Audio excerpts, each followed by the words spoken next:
ridiculous. I mean, what is wrong with this guy? He styles himself as the courageous David taking on the evil dragon of the media, of those awful newspapers. And I'll tell you what he and all his celebrity chums think. They think that because they hate newspapers so much, they can say what the hell they like about newspapers like the Mail, and they don't have to prove it. They discovered they do have to prove it. They had no evidence for this. Harry has been utterly humiliated. In this case, a man called Matthew Nicholas, who dismissed Harry's case against the Mail on Sunday, the negotiations at Sandringham about protection, and said that Harry had lied in his statement in that case. So he had form of not being, so to speak, enthralled to the royal family. The verdict came down today for Prince Harry's court case against the Daily Mail, and he has been officially deemed, in fact, all of him and his co-claimants, there are 7 among them, were determined to be losers scenario, and this could not be more of a disaster for Prince Harry, especially as he begins his week-long series of engagements. Some stories aren't decided by a judge's ruling alone.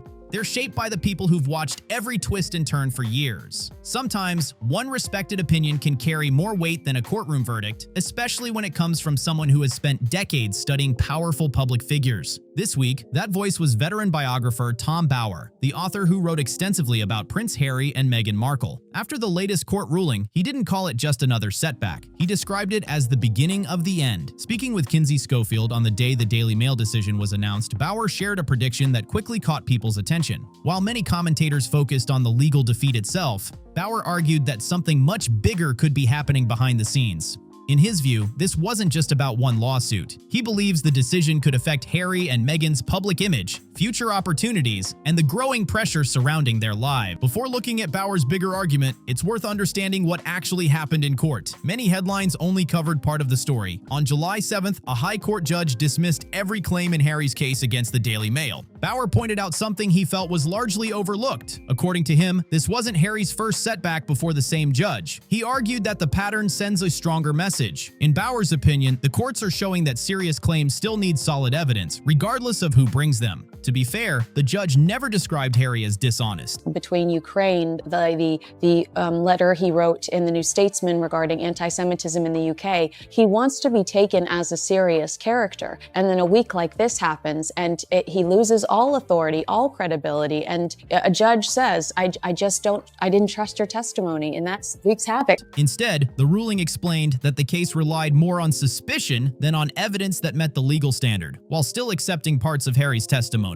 Bower believes that's the key issue. He argues Harry entered court believing his account would carry significant weight, but discovered that personal belief alone isn't enough. Courts require evidence that meets a legal standard. Katie Nicholl, appearing on the same Piers Morgan panel as Bower, offered an even tougher assessment. She said the biggest winners weren't either side of the dispute, but the lawyers, while Harry came away as the biggest loser. Daily Mail chairman Paul Dacre also reacted strongly. He described the ruling as a momentous victory and referred to Harry as a confused and angry young man. He also said there wasn't enough laundry in the world to wash all the private family matters Harry had brought into public view. According to Bower, the bigger issue isn't the harsh language. It's the possible effect on Harry and Meghan's reputation. Their public profile has largely centered on Harry sharing his personal experiences and explaining his version of events. Bower believes this ruling could make some people view those claims differently. He argues that when a court finds key allegations were not supported by enough evidence to meet the legal standard, it can influence public perception. While not proven is very different from false, Bower believes many people won't always separate those ideas when judging credibility. The financial side of the case also caught Bower's attention. Reports have discussed legal costs reaching around £50 million, with a hearing scheduled to decide how those costs will eventually be shared. Bower didn't soften his opinion. He claimed Harry isn't insured for anything close to that amount and believes the newspaper group will seek to recover its legal expenses. If that happens, Bower argues the financial pressure could become significant. Charlotte Griffiths of the Mail on Sunday also questioned Harry's financial position. She said she doesn't believe he has unlimited resources and claims she has heard he is trying to secure another Netflix agreement after the previous deal reportedly came to an end. In her words, everything is a dumpster fire. That comment quickly became one of the most talked about reactions after the ruling. To delusional narcissists, every 6 to 18 months or so, decide they need another dose of adoration or just attention. They'll take it either way. And thanks to the king's love for his son, which I understand, they continue to get it. So I agree with you. The royal title should be pulled, and we should stop engaging in the fiction that they have any love for King Charles. They don't. They only have love for themselves. Express columnist Carol Malone also highlighted the possible financial consequences. She noted that the legal battle reportedly cost an enormous amount and said Harry and the other claimants could eventually face a substantial bill. As she put it, nobody knows exactly how many millions they could ultimately have to pay. That uncertainty has added another layer to the discussion surrounding the case. The Sussexes' financial picture now appears very different from what many expected a few years ago. Reports suggest the excitement around Netflix has slowed, Spotify is no longer part of the picture, and Harry's memoir reportedly provided a one-time payment rather than long-term income. Now attention has shifted to the possibility of a large legal bill arriving at the same time this court defeat continues dominating headlines. Bauer believes this may be more than a temporary setback. He also argues there's another issue receiving less attention. According to Bauer, much of Harry and Meghan's commercial success has been built around Harry's personal story, including his experiences, his criticism of the royal family, and his version of past events. Those experiences became the basis for books, documentaries, interviews, and other projects. Guy that had the world at his fingertips and threw it all away, his wife's Hollywood dream, after she failed in the industry because she was a bad actress. Anybody watching her shows can tell she's a really crappy actress. Not only did he leave, he basically threw a steaming pile of doggy doo-doo on Charles's palace doorstep and then proceeded to try to light the rest of the house on fire. But Bauer argues that courtrooms work very differently. Personal accounts alone aren't enough. Evidence has to satisfy legal standards. In Bauer's view, this ruling created more than financial pressure. He believes it also produced a public legal record showing that key allegations against the newspaper group were not proven to the standard required by the court. Again, it's important to remember that not proven does not mean false. That's a major legal distinction. Even so, Bauer believes many members of the public may focus more on the overall outcome than on the legal wording itself. His analysis goes even further. Bauer suggested the ruling may have strengthened Prince William's position if discussions about Harry's future role within the royal family ever take place again. He pointed to the approach previously taken with Prince Andrew, not because he claimed the situations are the same, but because he believes it reflects what he sees as changing attitudes behind palace walls. According to Bauer, William could now feel he has stronger grounds to argue that enough is enough. Bauer isn't claiming immediate changes are coming. Instead, he believes this ruling reflects a broader shift in how Harry's position is viewed by important figures. According to Bauer, the defeat may have cost Harry more than money. He argues it could also reduce the impact of future books, interviews, or documentaries centered on new claims about the royal family. If future revelations no longer attract the same level of trust or attention, Bauer believes their influence could be much smaller than before. That leaves one important question still hanging in the air. What happens when the next major revelation doesn't carry the same weight it once did? According to Tom Bauer, this is exactly where Prince Harry now finds himself after the recent court ruling. Described about Buckingham Palace's detailed breakdown is actually a matter of a breakdown of trust. Point about Harry was, can we trust him? And because of all the briefing and the reversals and all the somersaults, what they're really saying is, we cannot deal with this.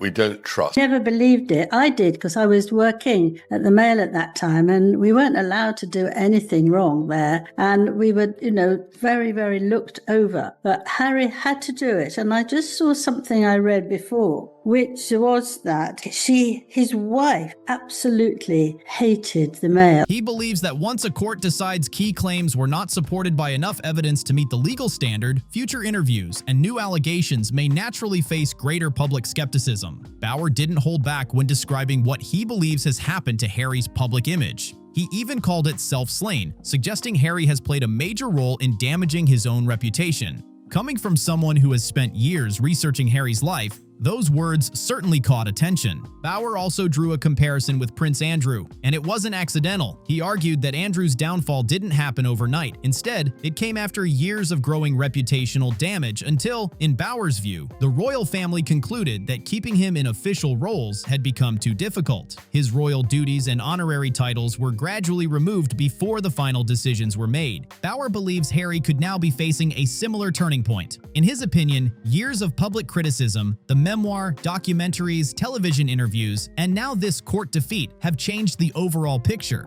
He also shared a strong opinion about what King Charles should do next. Bauer argued that the king should keep as much distance as possible and make it clear that Harry and Meghan are no longer expected to have a major public role in Britain. According to Bauer, the only real question is whether they quietly step back or continue speaking publicly before eventually moving on. Whether people agree with him or not, it's a remarkable opinion from one of the best-known royal biographers. It also shows how much he believes attitudes inside royal circles may have changed. The timing makes the situation even more interesting. Harry reportedly returned to Britain hoping there might be an opportunity to improve family relationships, especially with ongoing concerns surrounding King Charles's health. Instead, the visit appeared to bring more questions than answers. Reports suggested there was uncertainty over where Harry would stay, along with continued discussion about accommodation on royal property. Bauer believes King Charles may now be taking a far more cautious approach with practical reasons, including a busy schedule, making it easier to keep some distance. Katie Nicholl also addressed one of the biggest questions surrounding Harry's future. Could he ever return as a working royal?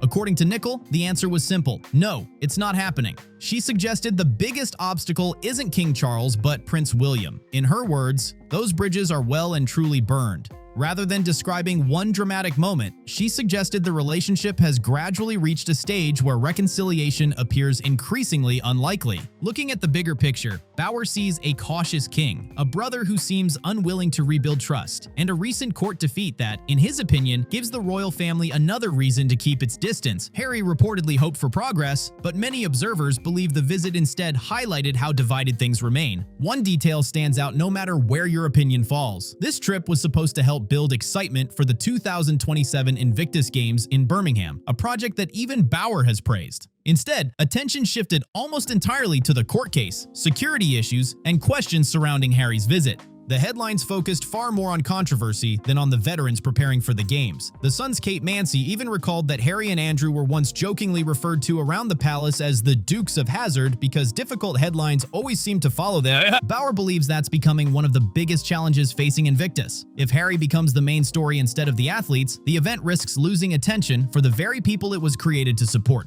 He also believes companies may begin asking difficult questions about sponsorship if headlines continue focusing on legal battles instead of charitable work. Kinsey Schofield pointed to similar concerns surrounding Centabale, Harry's longtime charity, where critics argued negative publicity made fundraising more difficult and some sponsors eventually stepped away. To be clear, there has been no official announcement that the Invictus Games have lost sponsors or are in danger. The Birmingham Games are still scheduled to go ahead. These concerns come from commentators and Bauer's own analysis, not from confirmed decisions by organizers or sponsors. Even so, Bauer argues that when the founder receives more attention than the cause itself, it creates a challenge that isn't easy to solve. For any charity or public event, keeping the focus on its mission becomes much harder when controversy dominates the conversation. It's also important to remember that the veterans competing in Invictus have nothing to do with the ongoing disagreements surrounding the royal family. They have spent months preparing for the games, yet much of the public discussion continues revolving around legal cases and family tensions instead of their achievements. This is where Bauer's opinion takes an unexpected turn.